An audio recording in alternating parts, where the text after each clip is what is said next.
Caminamos, buscamos, preguntamos a dónde ir. Quizá exista una respuesta a todas esas preguntas. O a lo mejor no y solo estamos disfrutando del viaje, en el cual vamos conociendo a diferentes personajes que caminan igual que nosotros. El rumbo está por definirse. Esto es Transeúnte.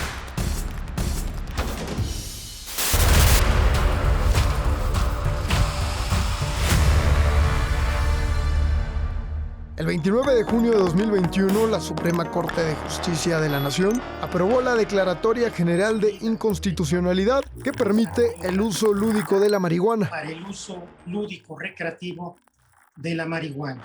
Lo que significa que los mexicanos podrán consumir el cannabis bajo diversas reglas, como no afectar a terceros, no consumirla en lugares públicos ni frente a menores de edad. ¿Será legal?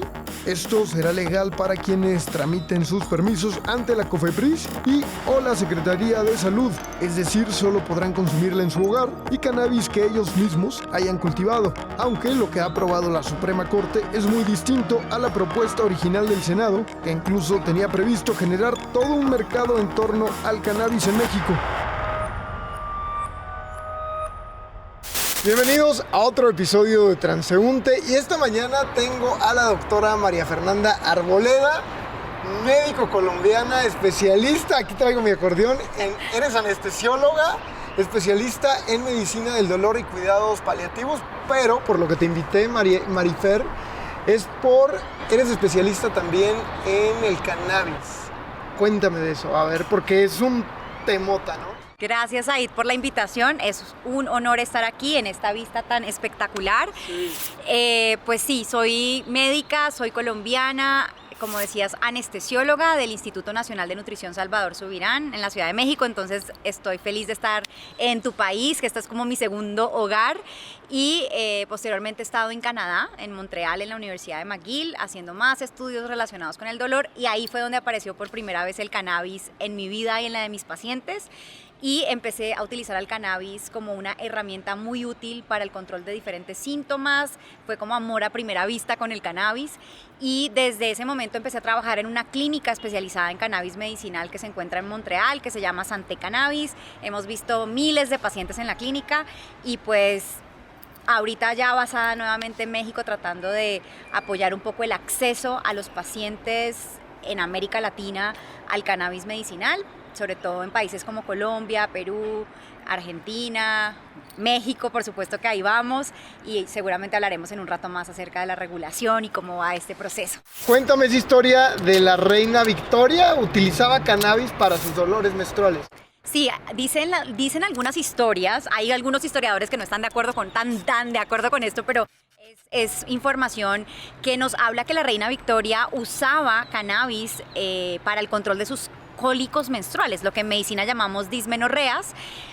Los médicos de la época, de su corte, le daban cannabis medicinal para el control de estos cólicos. Entonces uno dice, bueno, de hecho, si nos venimos ahora sí más para Estados Unidos, en 1850, Said, el cannabis era parte de la farmacopea de los Estados Unidos. ¿Qué es la farmacopea? Es este libro gigante donde están todos los medicamentos que son aprobados para fines medicinales. El cannabis era parte de este libro. Y tú dices, bueno, ¿y qué pasó? ¿Por qué entramos en esta era prohibicionista del cannabis? Pues resulta que a inicios de los años 1920 había una persona que es un sujeto bastante reconocido por todo lo que hizo, digamos, en contra del cannabis. Se llamaba Harry Anslinger.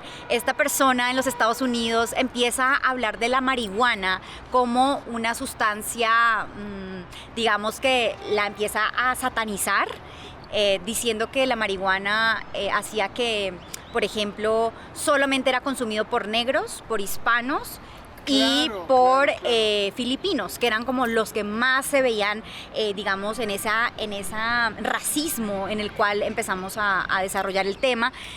Y posteriormente vemos cómo esta situación se empieza a traducir a que Anslinger decía, es que música como el jazz, que es creada por negros, lo hacen bajo el efecto de esta terrible droga que es la marihuana, ¿no? Pues yo creo que por eso salieron tantas bonitas canciones. Entonces, de ahí viene todo ese racismo, viene toda esta prohibición y Hacia 1937 aparece una cosa súper interesante ahí, y es el Marijuana Tax Act. El Marijuana Tax Act lo que hacía era que le ponía impuestos al cannabis. De hecho, era de acuerdo al número de onzas que se consumieran, había que pagar unos impuestos. Y de ahí se empieza a entrar en esta era prohibicionista, y esa era prohibicionista nos avalanchó a todos en América Latina. Recuérdame eso, como alrededor de qué año fue. Esto fue entre 1920 y 1930. En 1937 sale el Marijuana Tax Act, y en 1960 ya definitivamente se clasifica el cannabis dentro de lo que llamamos Schedule 1 o en el esquema 1, donde están ubicados todas las sustancias que tienen un alto poder de abuso.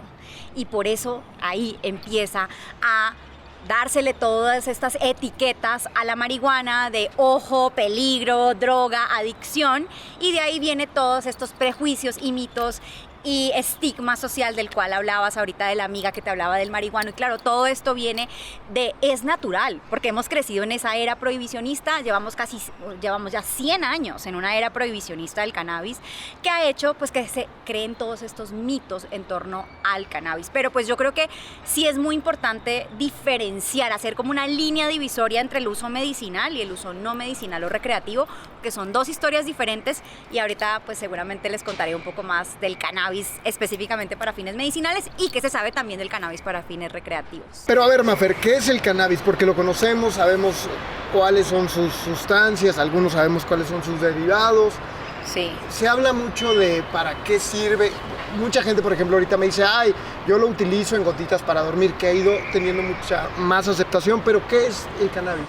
Yo creo que es muy importante que empecemos desde el comienzo a hablar de esta planta que yo siempre digo es un universo. Tiene más de 500 compuestos químicos, dentro de los cuales tenemos a los cannabinoides, tenemos a los terpenos, a los flavonoides, ácidos grasos, una cantidad de compuestos químicos que no los quiero confundir, pero sí importante que nos enfoquemos en un grupo de estos compuestos que se llaman los cannabinoides. Yo no sé si sabías, Aid, pero la planta de cannabis tiene masculino y femenino. Decimos claro, que es una planta dioica. Para los que no sabían, la planta femenina y la flor, no el tallo, no las hojas, la flor femenina es la que utilizamos nosotros generalmente para los temas medicinales. En la flor femenina hay unos puntitos blancos chiquititos. Esos puntos blancos chiquitos se llaman tricomas, y en esos tricomas es donde se producen los cannabinoides, como el THC, el famosísimo THC, y el CBD. El THC, bueno, se ha vuelto muy famoso, ¿no? Todo el mundo sabe qué es el THC, el nombre completo es Delta 9 tetrahidrocannabinol, es un nombre muy largo, pero en cortico lo llamamos THC. ¿Por qué se ha vuelto tan famoso el THC? Bueno, porque quien fuma marihuana para fines no medicinales o recreativos siempre va a buscar unas altas concentraciones de THC, porque el THC es el que te da esta sensación de euforia, de bienestar, de placer, lo que en inglés decimos sentirse high, ¿no? Eso lo produce el THC, tiene esto que llamamos efecto psicoactivo. Oye, Mafer, hay muchos mitos acerca del cannabis, pero ¿qué pasa, por ejemplo, la pálida? ¿Qué es la pálida científicamente? ¿Me puedo morir de la pálida? Bueno, primero para que sepas que no hay ninguna muerte reportada por consumo de cannabis a la fecha. O sea, que haya alguien consumido marihuana y que se haya muerto, como si ocurre, por ejemplo, con opioides, que hoy sabemos que es una crisis terrible, eso no ocurre. Ahora, ¿qué es lo de la pálida?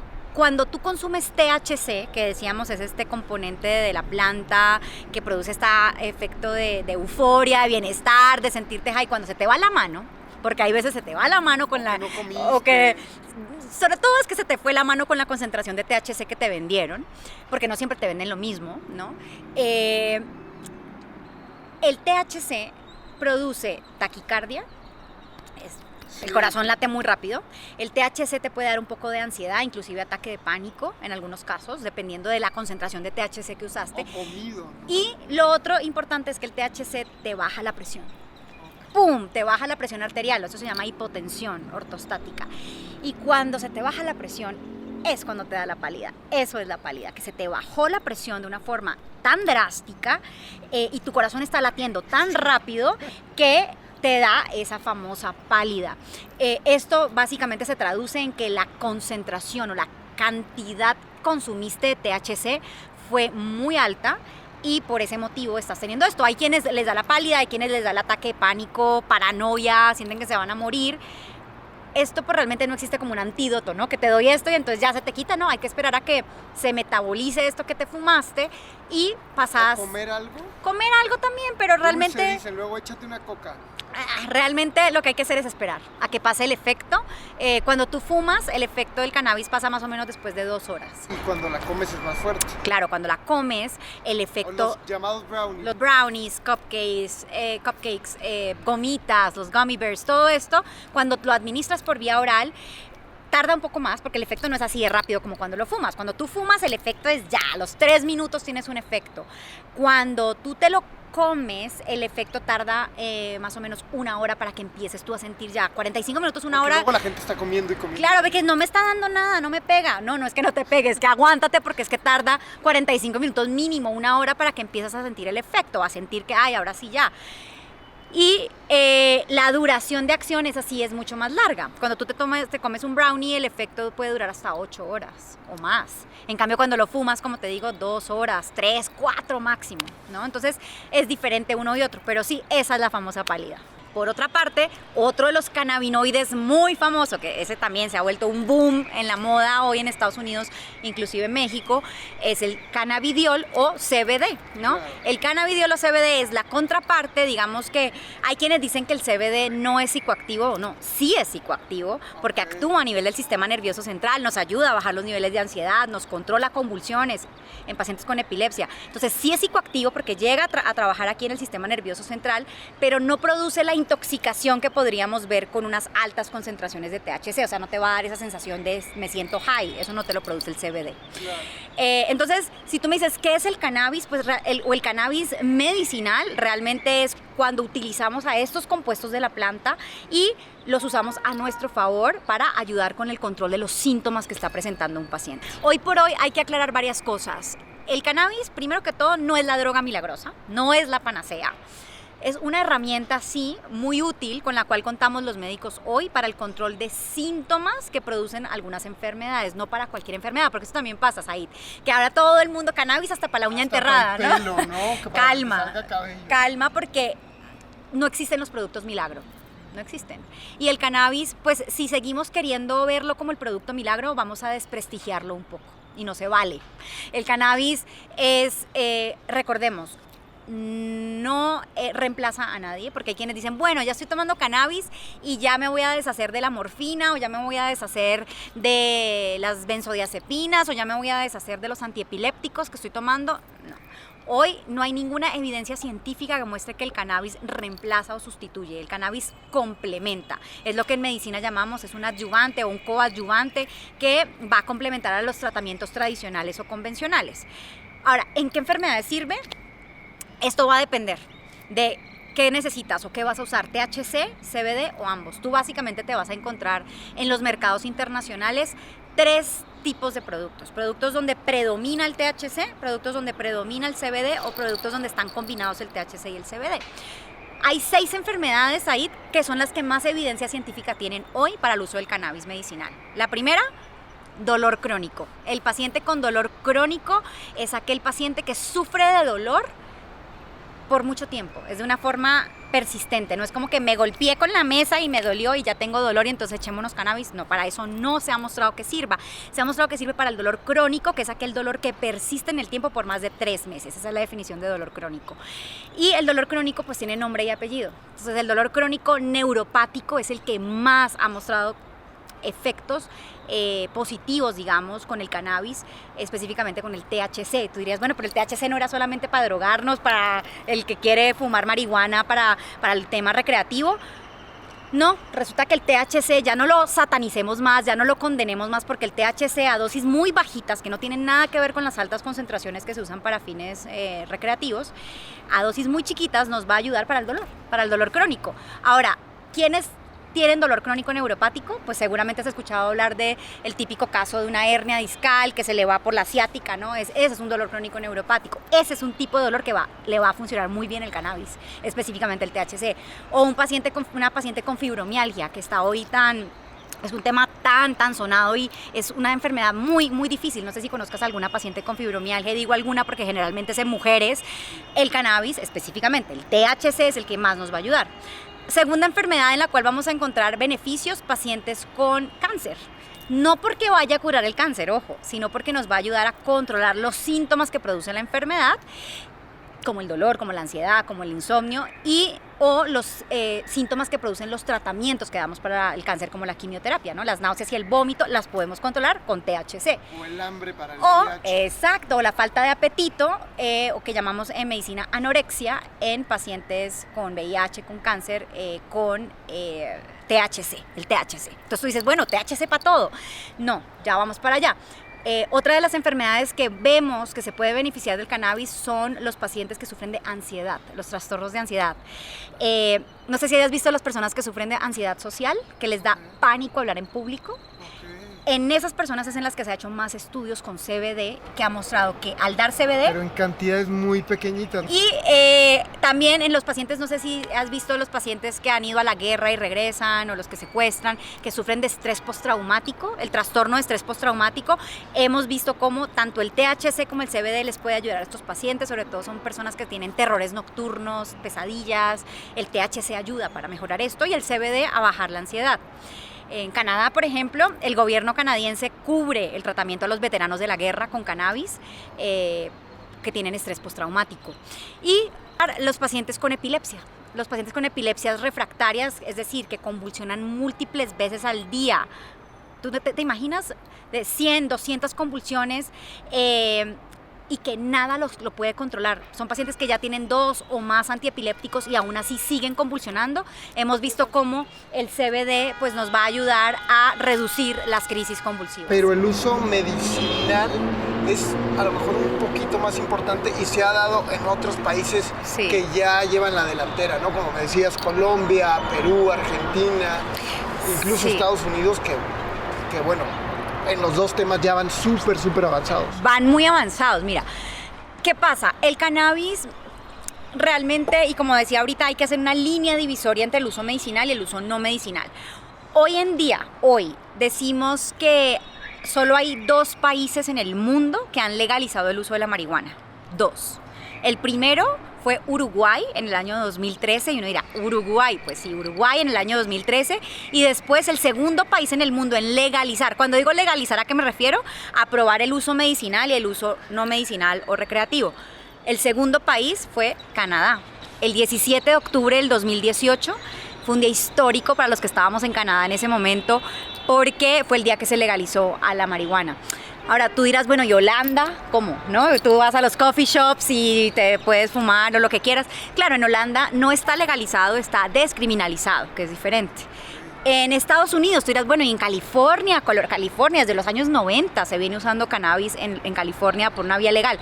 Claro, pero federalmente en los Estados Unidos sigue siendo ilegal. Cada estado ha tomado decisiones independientes. California dice una cosa, Colorado dice otra, Washington dice otra, New York, que hace poquitico también lo acaba de aprobar.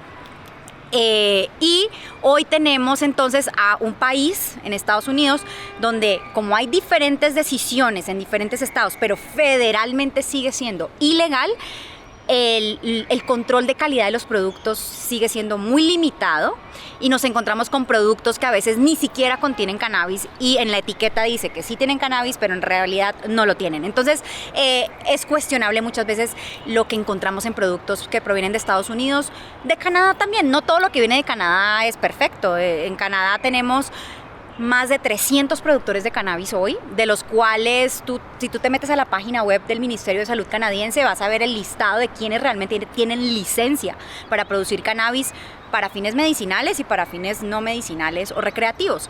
Y te lo digo porque hay gente que me escribe, oye, ¿qué opinas de este producto? Viene de Canadá.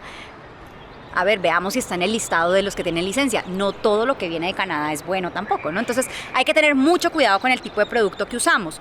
¿Por qué es tan importante hablar de la calidad de los productos? Justo eso te iba a preguntar. Sí. Ya te había entrevistado yo anteriormente y me decías que hay veces, y me dejaste pensando mucho, que hay veces que consumimos algún producto y me decías, por ejemplo, fines medicinales, ¿no? Ahorita vamos con eso, sí, pero a lo mejor recreativamente, ¿no? Quienes nos están viendo dicen, sí, pues yo me eché un churrito y no pasa nada. Claro. Pero puede pasar, me decías que puede haber algún hongo, sí, no sabemos de dónde. ¿Qué pasa? ¿Debemos de saber de dónde viene la marihuana que nos fumamos? Claro, yo creo que hay que ser responsables con lo que consumimos, ¿sí? Yo creo que nosotros hablamos del uso adulto del cannabis cuando hablamos del uso no medicinal o el mal llamado recreativo, porque realmente no deberíamos decir cannabis para fines recreativos o para fines lúdicos. Nosotros no lo llamamos de esa forma, decimos que es para fines no medicinales o el cannabis de uso adulto. Es como fumarte un cigarro, tomarte una cerveza. Claro, pero es por esa etiqueta de la cual hablábamos hace rato y ese estigma social, porque seguramente con el alcohol no pasa y con el cigarro, la nicotina o el tabaco no pasa. ¿Y qué es lo que debemos tener en cuenta? Que así como nosotros no nos vamos a tomar un alcohol adulterado, no nos vamos a ir a comprar unos cigarros de nicotina que no tenemos idea si tienen filtro o no. O sea, tenemos que también ser responsables con el cannabis que vamos a consumir. A la planta de marihuana le pueden crecer hongos, bacterias, hay pesticidas, hay metales pesados, una cantidad de contaminantes que tenemos que tener mucho cuidado porque sí, sobre todo en el caso medicinal, cuando estamos hablando de los usos medicinales del cannabis, vamos a buscar productos que tengan grado farmacéutico.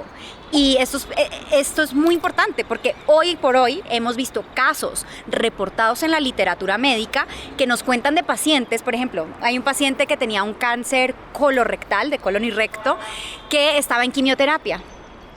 La quimioterapia, sabes, es terrible, produce muchos efectos secundarios, entre ellos las náuseas y el vómito. Y desafortunadamente, bueno, este paciente en una medida desesperada va a comprar marihuana, obviamente en los mercados ilegales, y esa marihuana desafortunadamente estaba contaminada con un hongo terrible que se llama Aspergillus y desarrolla una aspergilosis pulmonar invasiva y pues fallece unos días después. Habrá algunos que dicen, bueno, pues igual tenía cáncer y estaba en quimioterapia, ya se iba a morir. No, pues, pero es que el tema aquí es ¿cómo voy a morir? También esto es importante. Este paciente seguramente tenía las defensas bajas, estaba inmunosuprimido y pues eso hizo también que fuera más fácil el contagio con este hongo. Entonces sí es muy importante, Said, el tema de control de calidad de los productos y en eso es en lo que estamos trabajando y yo como médica exigiendo también que los productos que yo le voy a prescribir a mis pacientes sí me garanticen, uno, que están libres de contaminantes y dos, que lo que dice la etiqueta realmente es lo que contiene el frasco, tanto de THC como CBD, que ya hablábamos hace un rato, son los principales cannabinoides de la planta, los más abundantes, los que más hemos estudiado en ensayos clínicos, que nos van a permitir pues tomar decisiones adecuadas con el paciente. Oye, Mafer, pero esto, en junio de 2017 ya se aprobó esta ley. Explícame un poquito más. Sí, fíjate que yo siempre digo que en América Latina cada país va a su ritmo, ¿no? Colombia ha sido el país, digamos, punta de lanza, líder en el proceso regulatorio. El modelo regulatorio colombiano creo que ha sido un modelo para otros países en la región. Por ejemplo, Perú agarró el modelo regulatorio colombiano y lo adaptó a su realidad. Por ejemplo, en Argentina hemos visto algunos avances, Brasil ha habido algunos avances. ¿Qué pasó en México? ¿O qué ha pasado en México? En México, como decías, en junio del 2017 se hizo una reforma a la Ley General de Salud. La Ley General de Salud, en algunos de sus artículos, hoy permite o aprueba al cannabis y dice que el cannabis realmente sí tiene propiedades medicinales. Y uno dice, bueno, qué maravilla, entonces de junio del 2017 ya deberíamos tener la posibilidad de comercializar cannabis en México, pero no. Recuerda que para que una ley realmente se haga efectiva, entre en vigor, requiere de un reglamento. Ese reglamento debía haberse emitido en 180 días después de esta fecha de junio de 2017.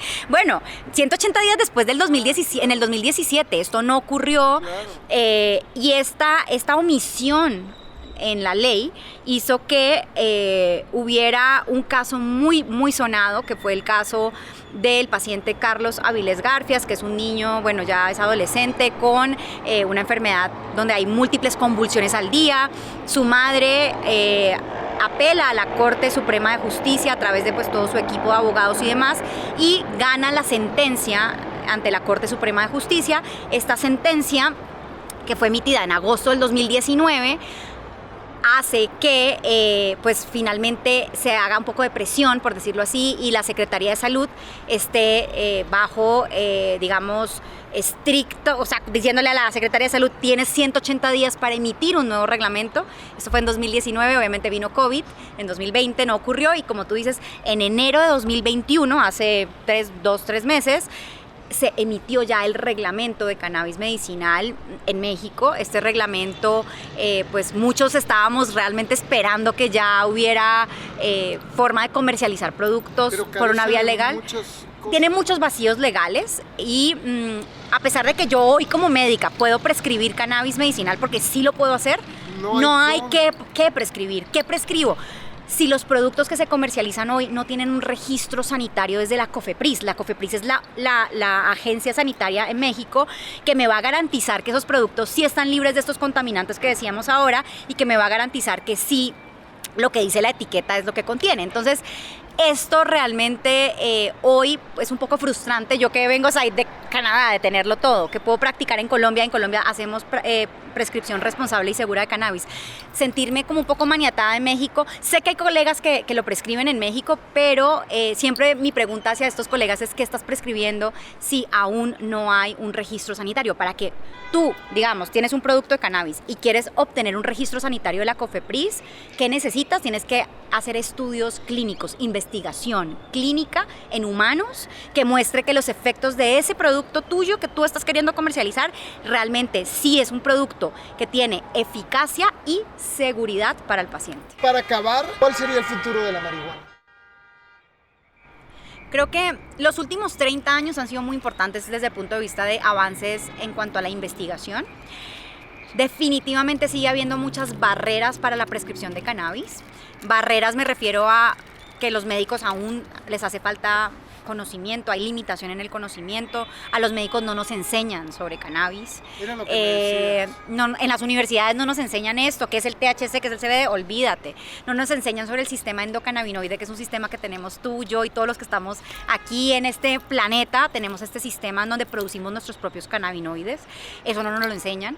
Hay otras barreras como que pues la cuestión regulatoria que ya hablábamos, hay otras barreras como el estigma social que ya hablábamos, hay diferentes tipos de barreras que hacen que hoy todavía haya limitaciones para el uso del cannabis. Creo que el futuro del cannabis se va a dar siempre y cuando avancemos en materia de investigación, porque con estas grandes brechas que hay todavía en materia de conocer más acerca del cannabis, muchos médicos todavía se sienten, hay muchos detractores todavía, hay muchos médicos que dicen: no, yo no me siento seguro, esto no es cierto, el cannabis realmente no tiene esas propiedades, y hasta que no se demuestre en estudios clínicos, pues no va a ser tan aceptado.